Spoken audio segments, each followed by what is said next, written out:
Ever wonder how a single event can catapult a nation onto the world stage? Let's turn the clock back to 1898, to a conflict that was short, sharp, and changed the course of history forever.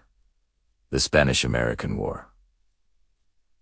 This war didn't just happen overnight. For years, the people of Cuba had been fighting a brutal war for independence from Spain. Their struggle was tough, and news of their suffering reached American shores, stirring up a lot of sympathy. People in the United States were watching closely, and many felt that America should help its struggling neighbor. The media played a huge role in this. Newspapers, led by giants like William Randolph Hearst and Joseph Pulitzer, were in a fierce circulation war. They published sensational, often exaggerated stories about Spanish atrocities in Cuba. This yellow journalism, as it was called, painted a picture of Spanish villains and Cuban victims, whipping up public anger and pushing the U.S. government closer and closer to intervention. The American people were fired up, demanding action. They saw it as a fight for freedom and justice, right on their doorstep. Then, on a quiet night in February 1898, everything exploded. The USS Maine,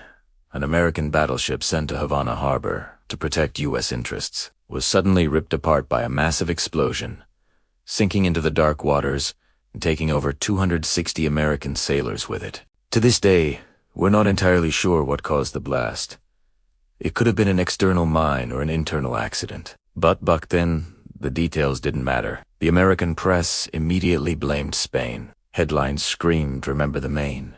To hell with Spain." The public outcry was deafening. The pressure on President William McKinley became immense, and on April 25, 1898, the United States officially declared war on Spain. The war wasn't just fought in the Caribbean. It was a global affair, with a second major front opening up thousands of miles away in the Pacific. In the Philippines, another Spanish colony, Commodore George Dewey led the U.S. Asiatic Squadron into Manila Bay.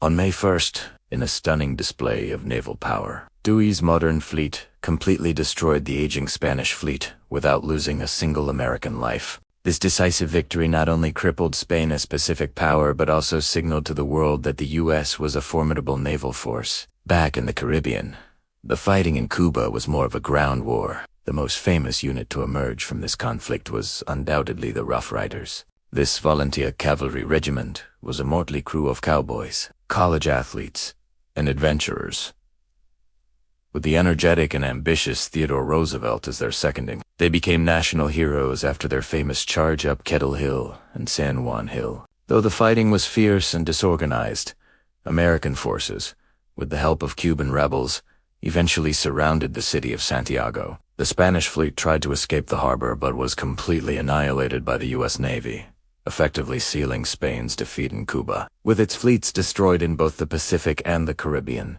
Spain had no choice but to surrender. The war, which lasted less than 4 months, was over. The two nations signed the Treaty of Paris in December 1898.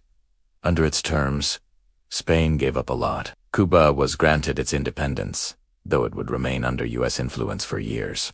But the big prize for the United States was the acquisition of new territories. Spain ceded Puerto Rico and Guam to the U.S. and, for a payment of $20 million, sold the Philippines as well. The aftermath of this splendid little war, as one official called it, was huge. The United States, once a relatively isolationist nation, now had an overseas empire stretching from the Caribbean to the Pacific. This marked America's emergence as a true global power, with new international responsibilities and challenges. The war also propelled Theodore Roosevelt into the national spotlight, setting him on a path that would eventually lead to the presidency. The Spanish-American War may have been brief, but its consequences reshaped the world map and redefined America's role in it for the century to come. Thanks for watching.